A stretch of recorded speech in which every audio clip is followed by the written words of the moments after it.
Before time had a name, before silence could be measured, before anything could be counted or remembered, there was only God, not empty, not distant, but full of power, full of love, full of intention.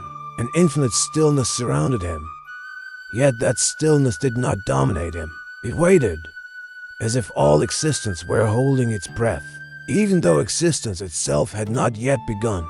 Without effort, without haste, without struggle, God chose to share the greatest gift of all, being. From the heart of that eternal decision, a word was spoken, not as sound, but as will. Let there be light. And light came into being. Darkness did not resist. It simply withdrew. Light separated itself from shadow. And for the first time, distinction was born. Evening passed. Morning came. Time itself took its first step forward, and history quietly began to move. God then shaped the heavens, separating the waters above from the waters below, creating a vast and ordered sky. Beneath it, dry land emerged from the seas. The earth awakened, firm and ready. Vegetation burst forth across the ground, grass, trees, seeds, and fruit, filling the world with color, texture, and promise. What was once empty now carried meaning. God placed lights in the sky to govern time itself. The sun ruled the day with strength. The moon softened the night with gentleness. Stars filled the heavens, countless and steady, each in its place. Seasons began. Days found rhythm.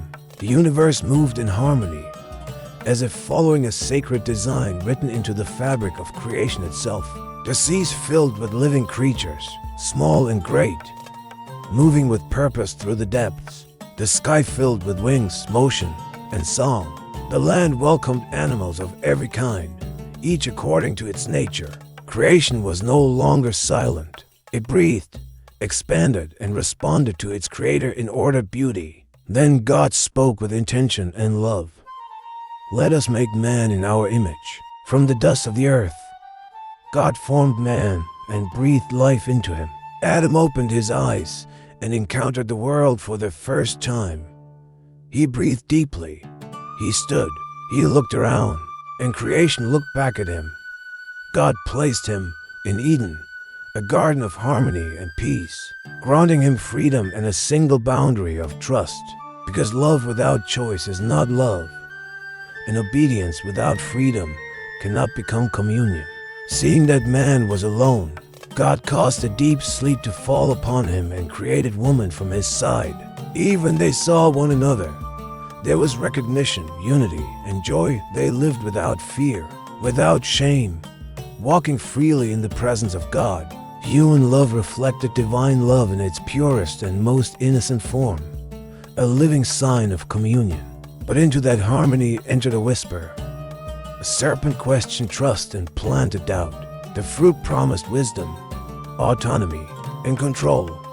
Desire overcame confidence. Adam and Eve ate. There was no thunder, no fire, no collapse of the sky, only silence, only shame, only the sudden awareness that something precious had been lost forever.